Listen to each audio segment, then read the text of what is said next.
Sosial dan Ilmu Politik, Prodi Administrasi Bisnis, kelompok 8 semester 3. Jadi, video ini dibuat untuk menyelesaikan salah satu tugas yang bermata kuliah Perilaku dan Pengembangan Organisasi dengan dosen pengampu Ibu Association Prof. Dr. Anissa Mandatilah, Epsos MSI. Kami dari kelompok 8 yang beranggotakan 4 orang yang masing-masing bekerja sama dalam memenuhi tugas berjudul Nilai, Sikap, dan Kepuasan Kerja. Yang pertama, saya sendiri atas nama Arya Dimas sebagai moderator dan pemateri terakhir. Selanjutnya ada Adelia Boro Harahap sebagai pemateri pertama. Berikutnya ada Raisa Zarani sebagai pemateri kedua. Dan yang terakhir ada Amanda Tri Agustin sebagai pemateri ketiga.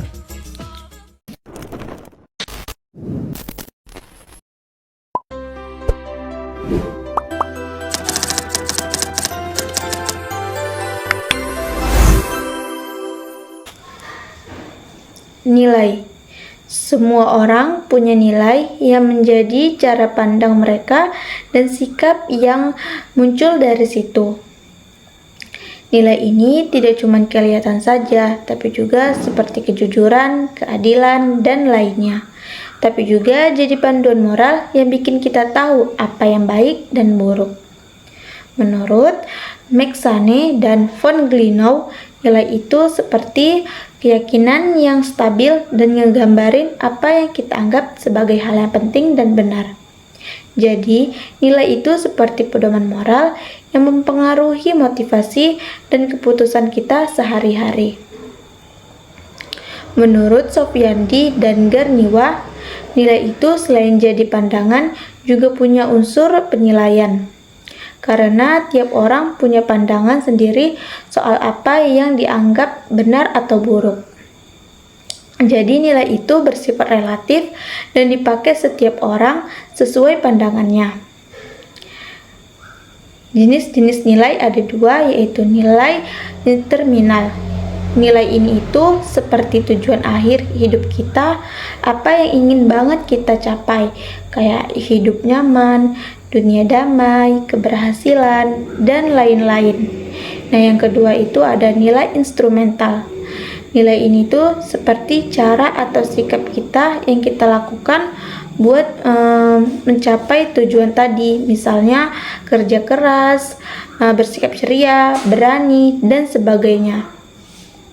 Contohnya nih, kalau nilai terminal kayak pengen hidup makmur, damai, dan merasa pencapaian. Sementara nilai instrumentalnya kayak kerja keras, berani, terbuka sama yang lain, dan ceria dalam menjalani hidup. Lanjut lagi, teori nilai menurut Sequard adalah nilai juga punya daya motivasi. Misalnya kalau kita merasa dihargai karena pencapaian, itu bikin kita semangat buat kerja keras lagi. Fungsi nilai ada banyak, seperti 1. Jadi standar buat ngambil sikap soal isu-isu sosial. 2. Membantu orang memilih ideologi politik yang cocok buat dia. Yang ketiga, jadi cara buat nunjukin diri ke orang lain. Sedangkan yang keempat, buat evaluasi dan bikin keputusan. Yang terakhir, sebagai rencana buat nyelesain konflik dan ambil keputusan yang pas. Hubungan antara nilai dan perilaku. Menurut grup dan Kolage dalam buku Umam tahun 2012, nilai sebenarnya merupakan elemen kunci dalam perilaku manusia. Jadi, kalau nilai seseorang berubah, perilakunya pun bisa ikut berubah secara signifikan. Hal ini sudah dibuktikan melalui berbagai penelitian seperti yang dijelaskan Wijaya pada 2017, di mana perilaku bisa dimodifikasi dengan mengubah sistem nilai yang dimiliki individu. Perubahan nilai itu sendiri secara signifikan dapat mempengaruhi sikap dan perilaku individu dalam konteks kehidupan organisasi maupun sosial. Misalnya, perubahan nilai terhadap etika kerja, tanggung jawab kerjasama tim, serta keseimbangan antara kehidupan pribadi dan pekerjaan dapat membentuk pola perilaku dalam lingkungan kerja. Perbesaran nilai ini membuat individu menyesuaikan cara berpikir dan bertindak agar lebih selaras dengan tujuan organisasi serta perkembangan lingkungan yang lebih dinamis. Nah, komponen perilaku dalam sikap sendiri terkait erat dengan nilai atau kecenderungan seseorang untuk bertindak. Contoh sederhananya itu seperti seseorang mungkin menghindari orang lain karena merasa negatif terhadap orang lain tersebut. Kalau kita telusuri lebih dalam, sikap ini terbentuk dalam 3 komponen utama. Yang pertama kognitif atau pemikiran, yang kedua afektif atau perasaan, yang ketiga serta perilaku atau tindakan. Ketiga elemen ini saling terikat sehingga hubungan antara sikap dan perilaku cukup jadi kompleks. Namun secara umum istilah sikap lebih sering mengarah pada aspek afektif, yaitu perasaan yang muncul terhadap suatu hal. Baiklah, kita masuk ke definisi sikap. Menurut Gewet Alport yang dikutip oleh Adi Saputra dan rekan-rekannya melalui Tri Rusmi Widayatun tahun 2019, sikap adalah kesiapan seseorang untuk bertindak dalam situasi tertentu. Widayatun menambahkan bahwa sikap merupakan keadaan mental dan saraf yang siap sedia terbentuk dari pengalaman dan mempengaruhi cara seorang merespon berbagai keadaan. Bayangkan saja sikap dan perilaku itu seperti dua sisi mata uang yang berbeda tapi saling melengkapi. Sikap bersifat abstrak dan tidak langsung terlihat, sementara perilaku adalah wujud nyatanya. Dengan kata lain, sikap muncul terlebih dahulu, lalu diwujudkan melalui perilaku. Nah, kita masuk ke pembahasan yang selanjutnya, yaitu komponen-komponen sikap. Berdasarkan Butar-Butar dan Cato tahun 2021 yang merujuk pada Secord dan Bachman serta Kreitner dan Kinichki, sikap terdiri dari 3 komponen utama, kognitif, afektif, dan konaktif. Pertama, komponen konaktif mencakup pengetahuan, pandangan, atau keyakinan seseorang terhadap suatu objek. Ini melibatkan pemahaman dan pengalaman yang membentuk penilaian. Yang kedua, komponen afektif berkaitan dengan perasaan seperti suka, tidak suka, tertarik, atau bahkan jijik terhadap sesuatu. Komponen ini mencerminkan evaluasi emosional berdasarkan nilai dan keyakinan pribadi. Yang ketiga adalah komponen konaktif, adalah kecenderungan atau kesiapan untuk bertindak sesuai sikap tertentu. Ini menghubungkan pengetahuan dan perasaan dengan tindakan konkret. Nah, menurut Suruh Hariat tahun 2009, sikap bisa bersifat positif atau negatif dan bisa terlihat dari respon seseorang apakah setuju, menolak, menerima, atau tidak setuju terhadap sesuatu hal. Ketiga komponen ini saling terintegrasi membentuk sikap secara utuh.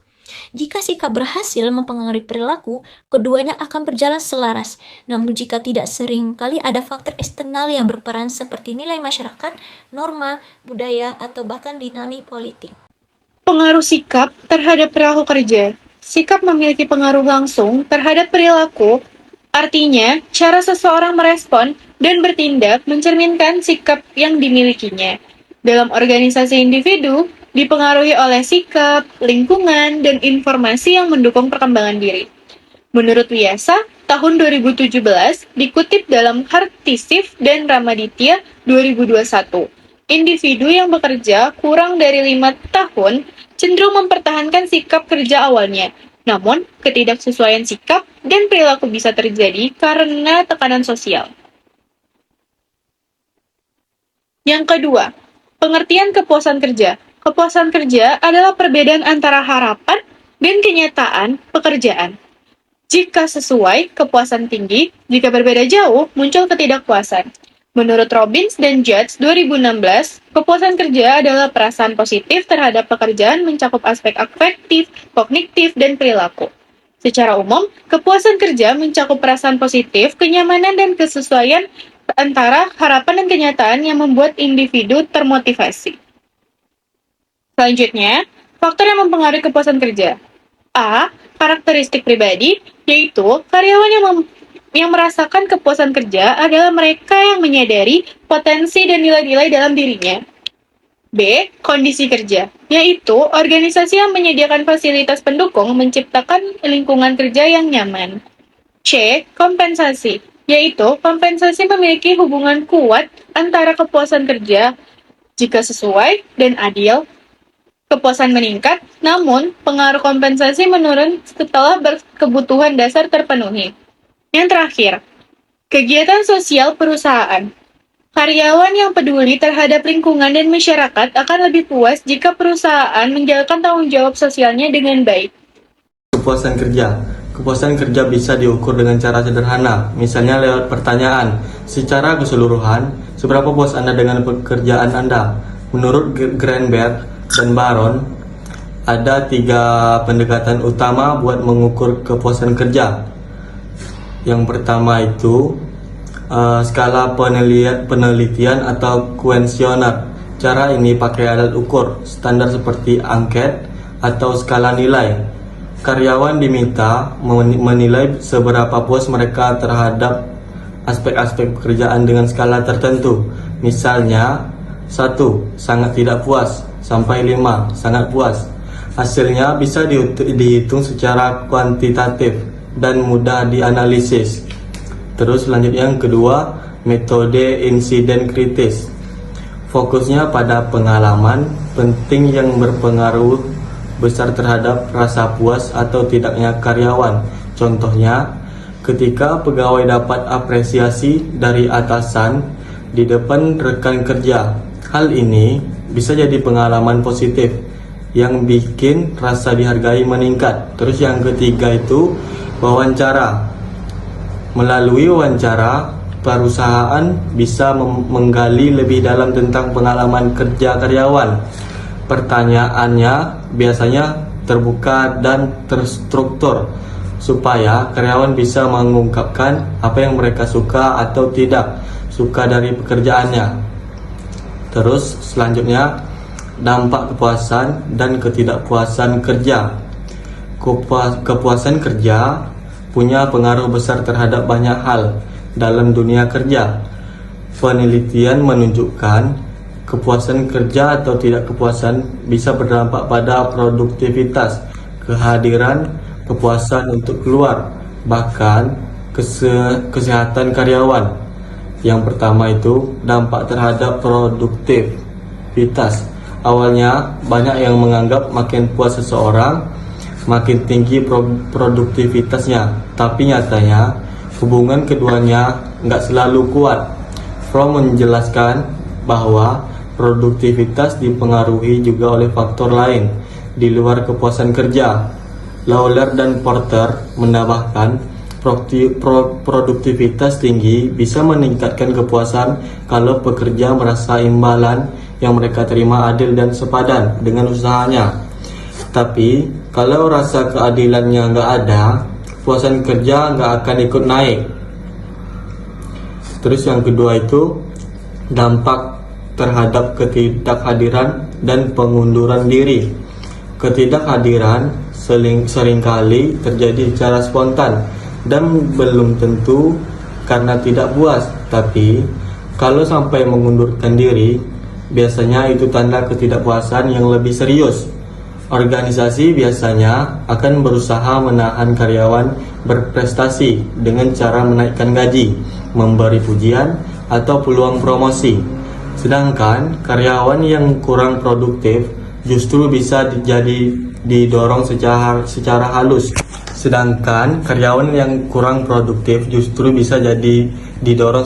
Untuk pergi. Robbins juga menyebut bahwa ketidakpuasan kerja bisa muncul lewat perilaku negatif seperti sering mengeluh, menolak perintah, menghindari tanggung jawab, sampai akhirnya memilih keluar. Terus yang ketiga itu dampak terhadap kesehatan. Kornhauser menemukan bahwa pekerja yang merasa tertantang dan bisa menggunakan kemampuan mereka dengan maksimal cenderung punya kesehatan mental yang lebih baik, meskipun hubungan sebab akibatnya belum pasti. Tapi secara umum, kepuasan kerja berhubungan dengan kondisi fisik dan mental yang lebih kuat. Demikianlah hasil presentasi dari kelompok kami. Salah dan kurangnya kami mohon maaf. Semoga apa yang kami sampaikan dapat menambah pengetahuan bagi kita semua. Dan saya akhiri. Assalamualaikum warahmatullahi wabarakatuh.